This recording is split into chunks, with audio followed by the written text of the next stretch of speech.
আজ থেকে ঠিক 5 মাস আগের ঘটনা। চাকরির ইন্টারভিউ থাকায় রাত জেগে কিছু ডাউট ক্লিয়ার করছিলাম। বাইরের দিকে তাকিয়ে থাকতে থাকতে ঝিমুনি এসে গেল। হঠাৎ রুমের দরজায় খট খট শব্দে চমকে উঠলাম। তাকিয়ে দেখি আম্মু দাঁড়িয়ে আছে। আমি তাকাতেই আম্মু বলল, চা খাবি? আমিও আনমনে বলে দিলাম, হ্যাঁ নিয়ে আসো তো, ঘুম ধরে গেছে চোখে। তারপর আম্মু চলে গেল। আবার আমি বইয়ের দিকে মনোযোগ দিলাম। হঠাৎ আমি থমকে গেলাম। আমার গলা শুকিয়ে গেল। আম্মু আসলো কোথা থেকে? আম্মু তো মারা গেছে আজ প্রায় 7 মাস হয়ে গেল। বাসায় আমি আর আব্বু ছাড়া কেউ নেই। আব্বু অন্য রুমে ঘুমাচ্ছে। আমার শরীর কাঁপতে লাগলো। ঘুমের ঘোরে ভুল দেখলাম নাকি কিছু? আস্তে আস্তে আবার দরজার দিকে তাকালাম।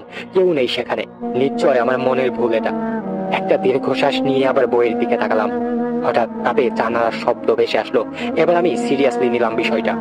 নিশ্চয় কিছু একটা হচ্ছে এখানে। আমি চেয়ার থেকে উঠে আস্তে আস্তে রান্নাঘরের দিকে এগিয়ে গেলাম আর যত দোয়া দরুদ পারি সব পড়তে শুরু করলাম। রান্নাঘরের কাছে যেতেই জানালার শব্দটা বন্ধ হয়ে গেল। আস্তে আস্তে রান্নাঘরে ঢুকে দেখলাম কেউ নেই সেখানে। তবে ভয়টা তখনই পেলাম যখন দেখলাম 2 কাপ চা বানিয়ে রাখা আছে সেখানে, এখনো কাপ থেকে ধোঁয়া বের হচ্ছে। হঠাৎ পিছনে কারোর উপস্থিতি টের পেলাম। কেউ যেন ঠিক আমার ঘাড়ে নিঃশ্বাস ফেলছে। ভয়ে আমার পা যেন পাথর হয়ে গেল। চিৎকার করার শক্তিও যেন হারিয়ে ফেললাম। আমি ভাঙা ভাঙা গলায় শুধু এইটুকুই জিজ্ঞেস করলাম, কে কে কে পিছনে? পিছন থেকে উত্তর এলো, তুই না চা খেতে চেয়েছিলি, এই দেখ চা বানিয়েছি, খেয়ে নে, ঘুম চলে যাবে। এটা তো আমার আম্মুর কণ্ঠ। আমি কোন রকম ঘাড় ঘুরিয়ে পিছনে তাকালাম এবং যা দেখলাম তা আমার কলিজায় পানি শুকিয়ে গেল। দেখলাম 7 মাস আগে মারা যাওয়া আম্মু ঠিক কাফনের কাপড় পরে আমার পিছনের দিকে দাঁড়িয়ে আছে। মুখটা একদম ফ্যাকাশে দেখাচ্ছে। রক্ত শূন্য চেহারাটা আমার কাছে কি যেন বলতে চাচ্ছে। আমি আর ঠিক থাকতে পারলাম না। জ্ঞান হারিয়ে ফ্লোরে পড়ে গেলাম। যখন হুঁশ আসলো তখন আমি আমার বিছানায়, আব্বু আর পাশের বাসার আঙ্কেল আমার কাছে বসে আছে। আমাকে চোখ খুলতে দেখে আব্বু আমার মাথায় হাত রেখে বলল, এখন কেমন আছো বাবা? আমি কথা বলতে পারছিলাম না। মাথা নাড়িয়ে ইশারা করলাম, ঠিক আছি আমি। কিন্তু কাল রাতে কি ঘটে গেল আমার সাথে এখনো মাথায় ঢুকছে না আমার। সুস্থ হতে 3-4 দিন সময় লাগলো। কারোর সাথে শেয়ার করলাম না ঘটনাটা। তারপর একদিন মসজিদের ইমামের সাথে শেয়ার করলাম বিষয়টা। তিনি বললেন, অনেক বদজিন আছে যারা মানুষকে ভয় দেখিয়ে আনন্দ উপভোগ করে। তারা আমাদের হারিয়ে যাওয়া প্রিয় মানুষের রূপ ধারণ করে ভয় দেখায় আমাদের, আর আমরা মনে করি তাদের আত্মা ফিরে এসেছে। মানুষ মরে গেলে তার আত্মা আর কখনো ফিরে আসে না এই পৃথিবীতে। তোমার সাথেও এমনটাই ঘটেছে। এখন থেকে বেশি রাত জেগো না, আর 5 ওয়াক্ত নামাজ পড়ো। তাহলে আর কোনো খারাপ শক্তি তোমার ক্ষতি করতে পারবে না। তারপর ভালোই যাচ্ছিল সবকিছু, কিন্তু কিছুদিন পর আবার ঘটে গেল একটা ভয়ানক ঘটনা। সেটা বলার আগে আমি যেখানে থাকি সেটার বর্ণনা দিয়ে দিই। আমরা যে বিল্ডিংটাই থাকি সেটা 4 তলা বিশিষ্ট। বিল্ডিং এর পিছন দিয়ে একটা ছোট খাল বয়ে গেছে। আমার পড়ার টেবিলে বসলে স্পষ্ট খালটা দেখা যায়। সময়টা ছিল শীতকাল। আব্বু গিয়েছিল আমাদের মাদ্রাসার ওয়াজ মাহফিলে, তাই বাসায় আমি ছাড়া আর কেউ ছিল না। আমার পড়ার টেবিলে বসে বন্ধুদের সাথে গ্রুপ কলে কথা বলছিলাম। এমন সময় এক বন্ধু হঠাৎ গম্ভীর গলায় বলল, রিফাত, জানালা বন্ধ কর। আমি সহ বাকি বন্ধুরাও অবাক হলো, কারণ ওর কণ্ঠটা বেশ ভয়ানক ছিল। আমি বললাম, জানালা বন্ধ করবো কেন? আর তুই এভাবে কথা বলছিস কেন? হঠাৎ আমার ফোন অফ হয়ে গেল। আশ্চর্য ব্যাপার, ফোনে তো 50% চার্জ ছিল। অনেক কষ্ট করেও ফোন চালু করতে পারলাম না আর।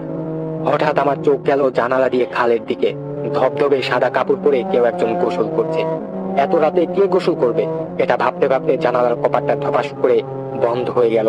আমি চমকে গিয়ে পিছনে সরে গেলাম। এবার ভাবলাম দৌড়ে বাসা থেকে বেরিয়ে যাব, কিন্তু কোনো এক অজানা কারণে ঠাই দাঁড়িয়ে রইলাম। হঠাৎ ওয়াশরুমের পানির কল ছাড়ার শব্দ। আমি ধীরে ধীরে ওয়াশরুমের দিকে গেলাম। দেখলাম দরজার ভিতর থেকে লক করা। আমি সাহস সঞ্চয় করে দরজায় টোকা দিয়ে জিজ্ঞেস করলাম, ভিতরে কে? কোনো উত্তর পেলাম না। আবার জিজ্ঞেস করলাম। এবার ভিতর থেকে ফুপিয়ে ফুপিয়ে কান্না করার শব্দ ভেসে আসলো। এটা একটা মহিলা কণ্ঠের কান্না। এমন ভাবে কান্না করছে যেন পৃথিবীর সব কষ্ট যেন তার মনে। কান্নার শব্দটা আমার কান ভেদ করে কলিজায় গিয়ে কম্পন সৃষ্টি করেছে। যতই সাহসী হই না কেন, এবার আর সহ্য করতে পারলাম না। গলার পুরো জোর দিয়ে চিৎকার দিলাম। ওয়াশরুমের দরজায় ঠাস ঠাস করে বাড়ি দিলাম কয়েকবার। এবার যেন সবকিছু নীরব হয়ে গেল। কোথাও কোনো শব্দ নেই। আমিও অপেক্ষা করতে লাগলাম এরপর কি ঘটে। হঠাৎ বিদ্যুৎ চলে গেল বাসায়। চারপাশে ঘুটঘুটে অন্ধকারে ছেয়ে গেল। আমি ওয়াশরুমের সামনে মূর্তির মতো দাঁড়িয়ে আছি। ওয়াশরুমের দরজা খোলার শব্দ কানে আসলো। আমার পাশ কাটিয়ে একটা অবয়ব খুব দ্রুত চলে গেল, যেটা আমি স্পষ্ট অনুভব করলাম। একটা গরম বাতাসে পুরো বাসা ভ্যাপসা হয়ে গেল। আমি এখনো নড়াচড়া করার শক্তি পাচ্ছি না। গলা শুকিয়ে কাঠ হয়ে গিয়েছে। হঠাৎ বিদ্যুৎ চলে আসলো। আমি যেন নিজের মাঝেই প্রাণ ফিরে পেলাম। এক দৌড়ে গিয়ে পানির জগ থেকে ঢকঢক করে পানি খেয়ে গলাটা ভিজিয়ে নিলাম। এবার নিজেকে শান্ত করে চারপাশটায় চোখ বুলালাম। সবকিছু ঠিকঠাক। এতক্ষণ কি হলো মাথায় ধরছে না। ওয়াশরুমে গিয়ে দেখলাম পানির কলটা থেকে এখনো টপ টপ করে পানি পড়ছে। ভয়ে বেসিনের আয়নায় তাকালাম না, যদি খারাপ কিছু দেখে ফেলি। মুখে পানি দিয়ে ক্লান্ত অবস্থায় নিজের রুমে ফিরে এলাম। রুমে আসতেই অর্ধেকটা ধাক্কা খেলাম। আমার পড়ার টেবিলে কেউ একজন মাথা নিচু করে বসে আছে, তার মুখটা দেখা যাচ্ছে না। আমি থমকে দাঁড়ালাম। হঠাৎ গোনানির মতো শব্দ করতে লাগলো সে, হিংস্র পশুর মতো। সামনেই শিকার দেখতে পাচ্ছে হয়তো।